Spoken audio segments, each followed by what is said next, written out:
How's it hanging, my beautiful Spartan gamers? My name is MC317, and today I'm going to be taking a look at the Revoltech Muv-Luv Alternative Type-94 Shiranui. I have no idea if I butchered the name or not because I don't know anything about Muv-Luv. I tried looking up information on this, and I found nothing. And I don't trust Wikipedia, so I didn't go to that site, but moving on. The figure consists of really nice sculpting detail. Lots of lines, lots of detail, lots of paint. It's all great. They painted what I have to assume is the dial on the back. And I really like the powdery, brightish blue that they show.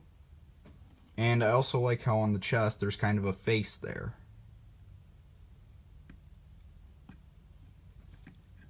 I can't really say much about the figure for accuracy and whether or not it's a great representation because, like I said, I don't know anything about this. I just saw this on sale for Amazon for $10 and I thought, this would be kind of cool to add to my collection. Articulation consists of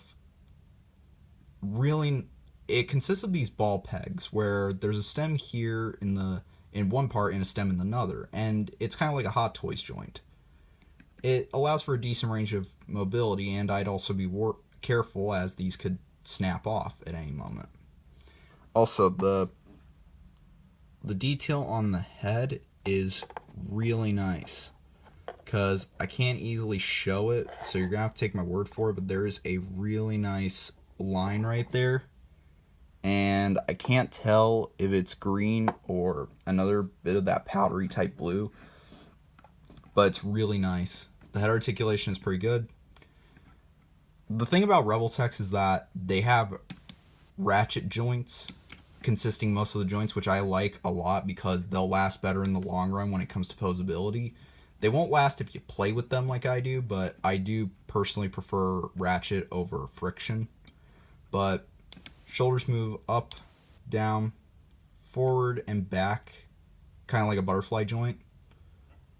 They completely rotate 360 degrees. There's a bend at the elbow, and because all the joints are like that ball peg at the top, there's a swivel here as well as a swivel here. Same thing goes for these skirt pieces. I really don't know what to make of them, but they are friction based, which I find kind of odd because the holsters on the back of the Shiranui are on soft ratchet joints. They're not full ratchet, they're more or less detented, but they're still really cool. And one thing that I'd advise is that these are a pain to put in, so I'd be very careful because you might actually break the pegs. Moving on, the wrist is a simple peg, and it also has a hinge in the actual hand itself. But the peg is at an angle, which makes sense for the accessories, but not so much if you're trying to do a vanilla pose. There is a really good ratchet at the abdomen. Moving these out of the way. There's a swivel right in the middle of the cut here. And just like the others, there's a ball peg right here. So it can also kind of tilt from side to side. No idea how that's possible. I mean to disassemble this figure, but it is very easy to disassemble it at the waist. And I have no idea why. But I think it also connects because there is a black peg there and most of the joints are black, so I'm thinking that's the connecting point, maybe. I don't know really if that's the case, but just like the holsters here, I can't really tell what these are, but they are on the soft D10 joints as well, and they have full range of movement, and you can even swivel them at the peg, but they are incredibly stiff.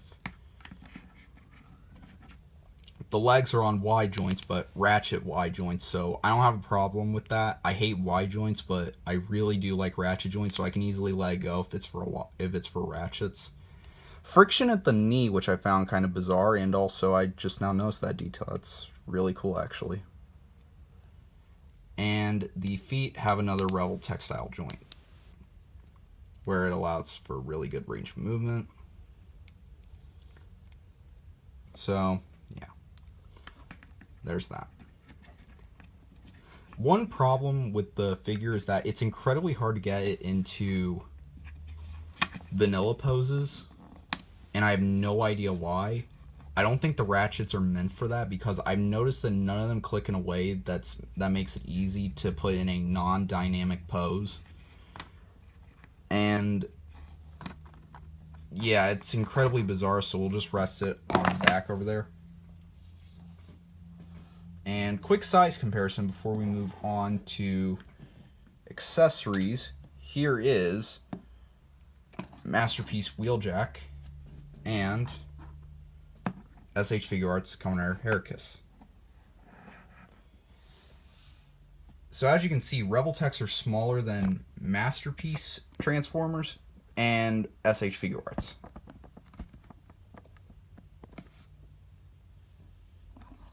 Getting these guys out of the way.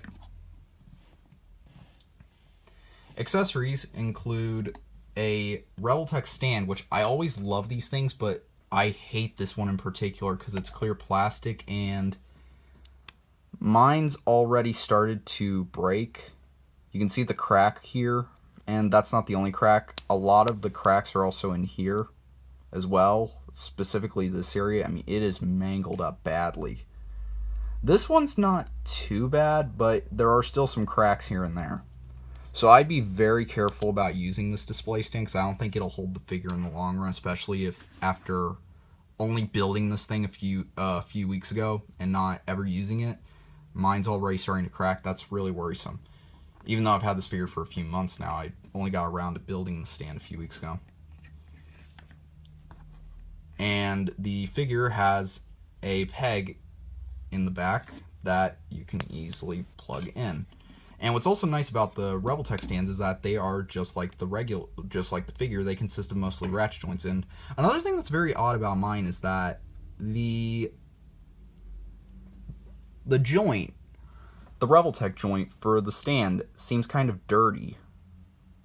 And I don't know why that is. And I hope that's just mine. But I don't know if I accidentally said that they peg in easily. These do not peg in easily, but they also don't hold the figure very well, because like I said, those cracks have made it impossible for this thing to actually hold support easily. But getting him into a pose,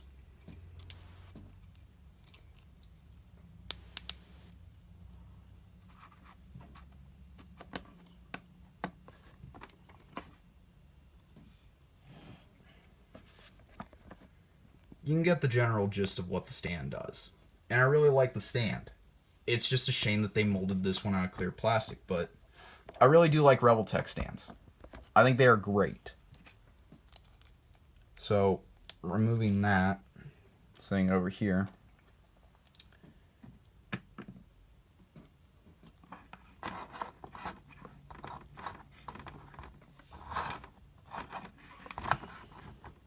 Other accessories that come with the figure are different hands.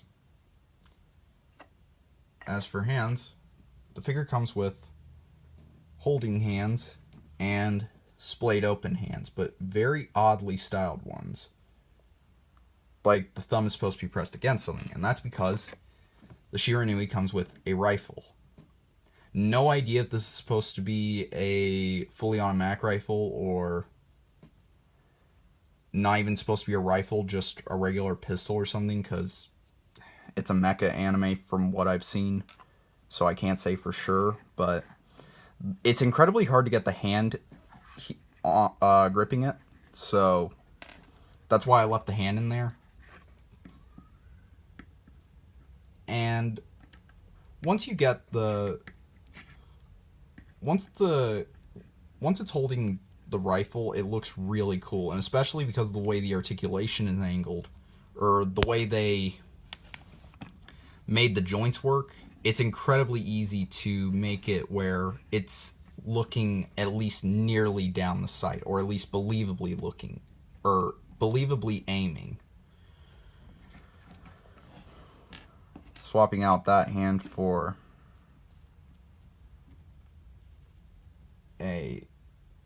the open hand.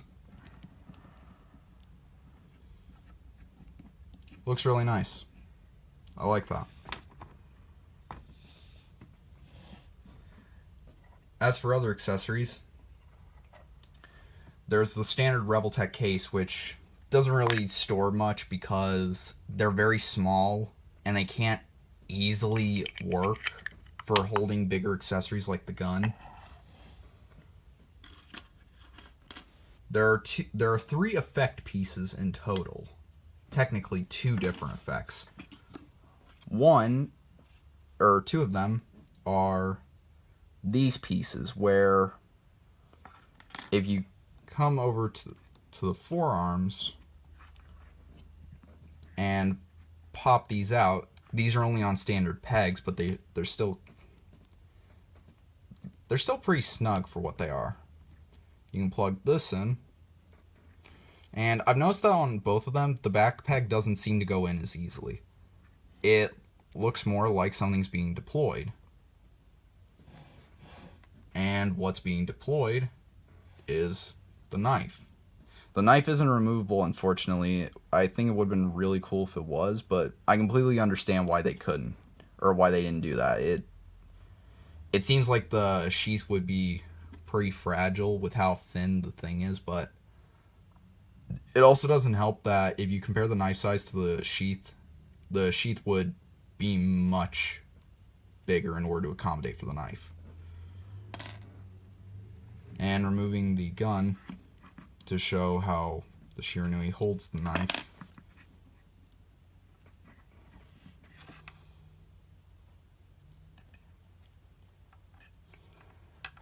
It doesn't hold it very well. The best I've been able to get is when it's in a sideways pose, but if I try to actually make it to where it's gripping the handle, I can't get it to do so easily. At least not that way, but if it's like this, it kind of works, but it's also gripping the blade, so it doesn't make much sense. It's a cool accessory, but it doesn't work for the figure.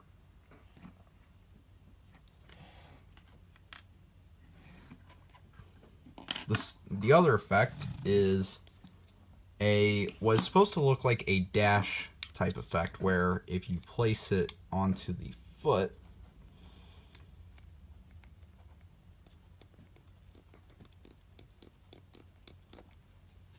it's supposed to look like it's maybe sliding across the ground. I don't really know for sure.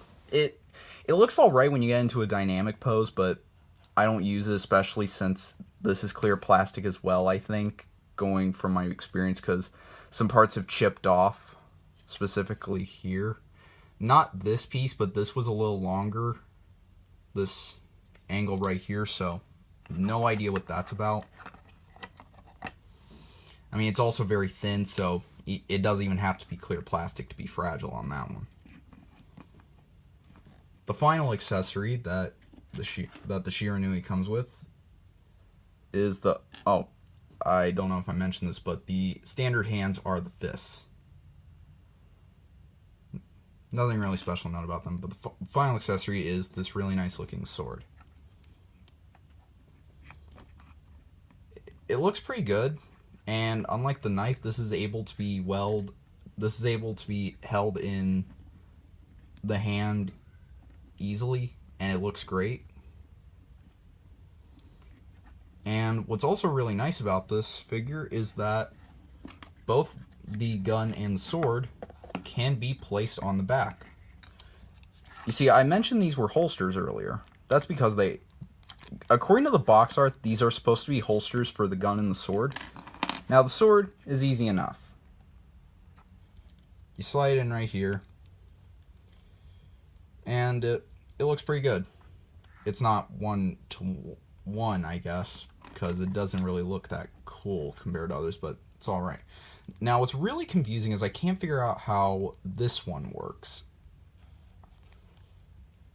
because there's not enough room for the stock, since going by the packaging, and I lost the packaging, I apologize.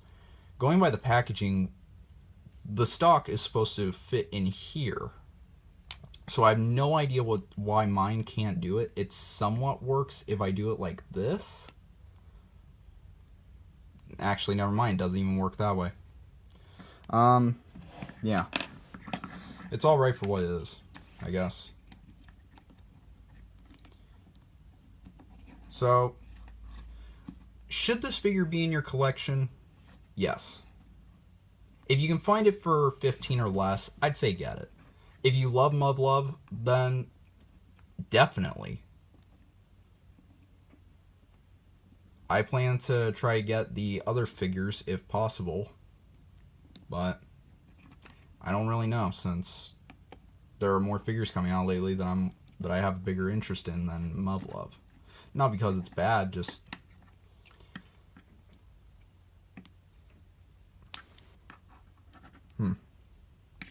I just noticed this. I think one of the pegs is sticking out on the right shoulder. That's weird. But anyway, that's really all I can say for the figure. It's pretty good. Just not the greatest, but for Revoltech, it's amazing. So anyway, guys, thank you so much for watching. I hope you enjoyed, and I'll see you next time.